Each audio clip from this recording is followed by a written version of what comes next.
Hi there, my name is John Kuchta. I will be presenting on my project, which is a time-encoded dual particle imaging system we've called the Lantern here at the University of Michigan. So first, I want to quickly go over the NNSA mission relevance on nuclear nonproliferation and how we will be focusing our project for source verification and search operations, and the need for a compact, cost-effective, fast neutron imager. So an overview of this presentation. So we'll first be going over some system comparisons that kind of brought the motivation for this project, some cylindrical time-encoded imaging mask designs, some different detector setups that we've made, and some theoretical modeling images. So here is just kind of a slice of the Lantern system, like right in half, and we see kind of the detector system right here. Just this is the light type box with the detector crystal right here in gray, the box in black. This will not be rotating, and it's held by this tube that's coming in from the bottom. Then everything else up here above the half point waypoint on the rotary table in red, this will all be rotating around the detector system to do cylindrical time encoded imaging. So on the left here is the Confidant system at Sandia, which is just a polycarbonate 3D printed 2D imaging system with a detector crystal right in the middle, and that's static. And then an in-house system at the University of Michigan, which was dubbed the Matador. This one had a little smaller of an outer diameter of a mask, but it also integrated an inner tungsten layer along with an outer PLA, a thicker PLA layer outside of that. But then this one also focused on moving the detector system around in the middle of the mask to try to improve image quality by changing kind of the view of the detector crystal from the source. And then ours, the Lantern, is a lot more compact and focusing on creating unconventional mask designs with a very thick mask up against the outer layer of the detector system to try to improve our image quality in unconventional ways. So our motivation, as I mentioned, is for a man-portable 1D dual particle cylindrical time-encoded imaging system. This is desirable for nuclear nonproliferation. Our overall goal is when we go to more compact systems to retain some of the image quality when we go to the small diameter coated mask. And one of the ways we do that is by making thicker masks. So kind of filling the gap between the outer diameter of your mask and the outer diameter of your detector system. So looking at some of these thicker masks, here in the middle is just a blue circle. That's where the detector is going to be. So we'll focus on the one on the left first. And the red ring, that is going to be tungsten. This is kind of like looking at the system from above. And then the orange is going to be some plastic, some 3D printed plastic. And what we were thinking of doing for one of our systems, focus on improving image neutron quality, neutron image quality, is to kind of increase the diameter of that mask, but keep the mass the same. So since we are using 3D printing for these masks, we can change the infill or the percent infill of the plastic to keep the mass the same and just kind of increase that outer diameter of the mask just a little bit to have increased collimation, smaller field of view, and potentially improve the image quality overall. And the next is, again, going from the inner layer of tungsten, the outer layer of the thick layer of plastic, but then adding another layer of tungsten at the outer edge of that. Obviously, this increases our mass quite a bit, but that decreases the admittance through the closed elements and kind of allows it, or doesn't allow gamma rays to scatter kind of in the mask very much. But instead they would kind of be blocked at the outer edge, hopefully. And we'll be doing simulations of that later, and we'll show you the preliminary simulations for that. And then our next unconventional mask design is a hollow mask. So here, instead of having an outer layer of tungsten, we would actually have kind of tungsten on the side walls. So we would have a layer of tungsten on the edge of every single open element. So this would kind of decrease kind of our escape or our scatter out of the closed elements. So say gamma rays come into the plastic, they're not going to be attenuating very much, but they can still be scattered all around, and they could potentially scatter out of the closed element and still hit the detector instead of making it all the way through where they would then be stopped by the tungsten layer. So having those tungsten layers on the sidewalls, that actually will hopefully decrease the scatter out. And so now looking at some detector setups. So we were lucky enough to be given a summing board and a power board from Sandia National Labs. And we're using a 16 by 16 4mm array of Sensel J series SIPMs. And we 3D printed a light type box around it. And in the middle, you can actually see that was our first model that was printed. Since I've changed the model 3 times to better kind of fit like a compact design.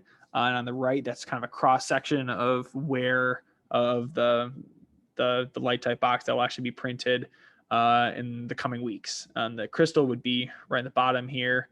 And the cables would be coming out through the top. So this would actually be flipped upside down in the actual system, and kind of these little tabs on the top here. This will actually fit into the tube that's actually going to be holding the light type box in place. And we can see the tiny little ridge right here, and that's just going to make sure that's in a fixed position. And on the other side, it's actually a little different length. So it's always going to be in the same orientation every time. So then the Sandia detector setup that I created for them is a little more compact, mostly just based off the electronics and how that kind of and how a different summing board they used was fit. And so I was able to make it a lot more compact for them. But there's also this would only allow for cylindrical crystal designs, sizes, geometries of 1.5 inches or lower, while the previous design that I made here on the right that I'll be using is more for can be up to like 2 inches, maybe a little more. But typical like 2-inch, 1.5 inch, and 1-inch crystals will all work with this. It'll just be padded a little differently on the bottom where the crystal will be held. So then the big part of this project is using this mask bed that I created. And with this, we can actually have a bunch of different pixel pitches to test all these unconventional cylindrical time-encoded imaging masks. And a cool thing here was to allow for, we want to have even and odd numbered mask patterns so we could have some uniformly redundant arrays, as well as having our own created mask anti-mask patterns. So I chose the number 42, which is the max number of pieces of plastic that I can screw into kind of these slits, and that'll each be like one mask element. So 42 is good because I can have a mask anti-mask with that. And if I double up every single mask element, so say there's a closed element and then a open element in my mask pattern, instead I would just do 2 closed elements and then 2 open elements in order to kind of change my pixel pitch and have then a 21 element mask. And there's a uniformly redundant array known for uniformly redundant array pattern known for a 21 element mask. But then with the 42 element, and we can do this again for like 7 or 6 or 3 elements, or we could have another mask anti-mask with a 14 element array. But the lower you go, obviously it's going to change our image quality drastically. So that's why it's going to be nice to have a 42 element mask. However, there is not a uniformly redundant array for a 42 element mask. But there are ones for a 40 and a 43. There's a modified uniformly redundant array, which is a little different. And that's at 40, I believe. So when we're doing kind of our optimization of creating a mask pattern for a 42 element mask, which I'll show you here, we're actually, it's a 41 element Mira modified uniformly redundant array. that's where we're going to be kind of seeing how our image quality compares to that mask pattern. So in ideal coded aperture, you would do a periodic autocorrelation of the mask pattern, and you would want to try to have that be a delta function. And this is used in the point spread function calculation, then with the periodic autocorrelation of the detector response. And normally in ideal coded aperture, you're only really looking at the left side of this equation and trying to make this a delta function. However, you can just rearrange the terms in here, and you can instead try to focus on the autocorrelation, the correlation between the mask pattern and the detector response before, or doing that twice instead of doing the mask pattern on one side and the detector response on another. And so if you attempted to make that correlation a delta function, A cross D, if you make that a delta function and then try to cross those delta functions with each other, that will bring our entire point spread function hopefully closer to a delta function. And this math kind of, theoretically would work with thinner masks. And although we're looking at thicker masks, that might cause us some issues down the line, but it still should help us with our optimization design. So kind of a summary of that. So we've had our unconventional mask designs focusing on neutron collimation, gamma ray collimation in different ways, looking at scattering in and out and different escapes of gamma rays, and looking at some different light type boxes and how we're able to achieve these compact 3D designs for, with a goal of the minimalistic scatter. And then the test bed that I designed to be able to have and test these unconventional mask designs and have different patterns and pixel pitches, and it can be changed very easily. And then the mask pattern design, which is the theoretical math that we're still working on. And we have not created a 42 element mask pattern with that. However, I can easily just use the 21 element URA for preliminary testing once the system is fully built. And so then we had some of our different simulations, which we just did some simple back projection imaging of just a 2-layered mask compared to 3-layered masks with the 41 element Mura. So this would be pretty close to what we hopefully would optimize our mask pattern to be like. And this is for 2 MeV neutrons and gammas. The gammas picture images on the left and the neutron on the right. And kind of all the way at the top, that red line, that's going to be just having one outer layer of tungsten all the way at the outer edge. So you can see how the image is not great. The full width half max is close to like 40 degrees. It's not fantastic. But then if you go to the yellow line, where we're adding an inner layer of tungsten as well, you can see the image quality improves quite a bit. And for the neutrons, it actually does as well on the right side. It does improve it. Obviously not as well for gammas, as well as it does for gammas. But then for the green line is when we're adding in that polycarbonate, that 3D printing between those 2 tungsten layers. That's where we see the huge jump in improvement for the neutrons. And it still does improve the image quality for the gammas as well, because that is still attenuating material, and that does actually still help with scatter as well, potentially having gamma rays come in and scatter out and not be hitting the detector, which, I'm going to be doing some MCMP simulations of later on to see if that's actually truly what's happening there. These were not MCMP simulations. This was all done in an in-house detector response generator in MATLAB.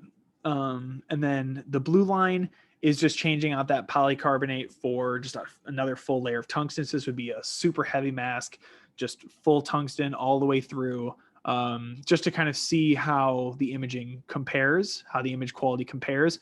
And obviously for the gammas, we see it improves drastically. And for the neutrons, it still does increase. So this brings kind of the full width half max a little closer to the low 20s at least. So that's a lot better. But we still want to be able to test kind of some of our unconventional mask designs. and not just have a more simplistic view of this, but try to have things like those tungsten sidewalls and see how we can really affect or improve our image quality in different unconventional ways. And so the current status of the system, so we actually just a couple days ago got some more pieces of it printed. The adapter, like the adapter plate, they're showing yellow between the mask bed and the optical board, and that's more to support some of the blunt of the load while being able to properly connect them together. And so in the next quarter, really close to the beginning of it, we're going to be we're reprinting our detector. We're going to be printing for the first time the entire detector support system, and also printing the updated light type box that will then fit that new support system. Then that, with those pieces printed, that actually will bring us to the completion of the construction of the system, and then we'll be able to get into actual preliminary testing. And I've been working with Sandia National Labs throughout all of this, and I transitioned into a year-round virtual intern during the pandemic. And I've been trying to focus on getting a lot of advice on unconventional mask designs and optimizations, and also going to be working with some of them to do those Monte Carlo simulations to actually try to test better some of these simulations. And I'd like to acknowledge Melinda Sweeney and the rest of the Radiation and Nuclear Detector Systems group who helped design like the summing board and the power board that I've been using in my detector system. And I also like to acknowledge the Consortium for Monitoring Technology and Verification, and NSA and DOE for their continued support of our research. And here's my references.